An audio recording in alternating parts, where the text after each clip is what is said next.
ಸರ್ಕಾರದಲ್ಲಿ ಅನುದಾನ ತಾರತಮ್ಯ ವಿಚಾರ ಮತ್ತೆ ಮುನ್ನೆಲೆಗೆ ಬಂದಿದೆ. ಇದೀಗ ಅನುದಾನ ತಾರತಮ್ಯ ಖಂಡಿಸಿ ಜೆಡಿಎಸ್ ಶಾಸಕ ವೆಂಕಟ ಶಿವಾರೆಡ್ಡಿ ಅರ್ಜಿ ಸಲ್ಲಿಸಿದ್ದಾರೆ.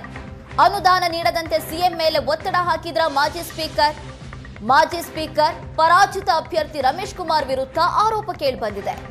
ಶ್ರೀನಿವಾಸಪುರ ಕ್ಷೇತ್ರದಲ್ಲಿ ವೆಂಕಟ ಶಿವಾರೆಡ್ಡಿ ಎದುರು ರಮೇಶ್ ಕುಮಾರ್ ಸೋತಿದ್ರು. ಸಿಎಂ ಮೇಲೆ ಒತ್ತಡ ಹೇರಿ ವೆಂಕಟ ಶಿವಾರೆಡ್ಡಿಗೆ ಅನುದಾನ ನೀಡದಂತೆ ತಡೆ ನೀಡಿದ್ರ ಹಾಗಾದ್ರೆ ರಮೇಶ್ ಕುಮಾರ್ ವಿರುದ್ಧ ತೀವ್ರ ವಾಗ್ದಾಳಿ ನಡೆಸಿದ್ದಾರೆ ಶಾಸಕ ವೆಂಕಟ ಶಿವಾರೆಡ್ಡಿ. ಶ್ರೀನಿವಾಸಪುರ ಕ್ಷೇತ್ರದ ಅಭಿವೃದ್ಧಿಗೆ ರಮೇಶ್ ಕುಮಾರ್ ಅಡ್ಡಗಾಲು ಹಾಕ್ತಿದ್ದಾರೆ. ಅವರ ಸರ್ಕಾರ ಇದೆಯಂತ ಸಿಎಂ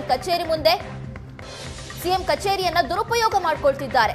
ಪ್ರತಿಯೊಂದು ಅಭಿವೃದ್ಧಿ ಕಾರ್ಯಕ್ಕೂ ರಮೇಶ್ ಕುಮಾರ್ ಅಡ್ಡಿಪಡಿಸ್ತಾ ಇದ್ದಾರೆ ಅಂತ ಆಕ್ರೋಶ ಕೇಳಿಬಂದಿದೆ.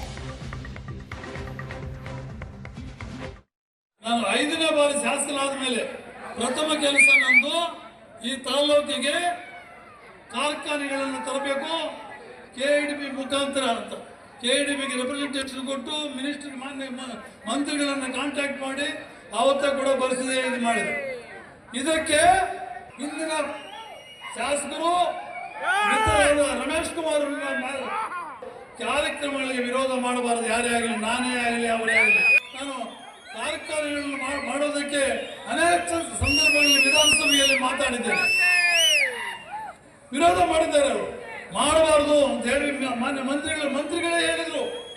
ವಿರೋಧ ಇದೆ, ನಿಮ್ಮ ಮಾಜಿ ಶಾಸಕರದು ವಿರೋಧ ಇದೆ ಅಂತ ಹೇಳ್ಬಿಟ್ಟು ಅಭಿವೃದ್ಧಿ ಕಾರ್ಯಕ್ರಮಗಳಿಗೆ ಯಾವತ್ತೂ ಅಡ್ಡಿ ಬರಬಾರದು.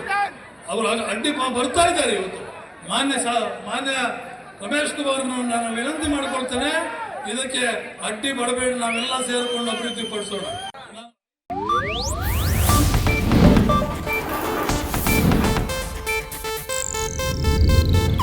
ಇದು ಏಷ್ಯಾನೆಟ್ ನ್ಯೂಸ್ ನೆಟ್ವರ್ಕ್ ಪ್ರಸ್ತುತಿ.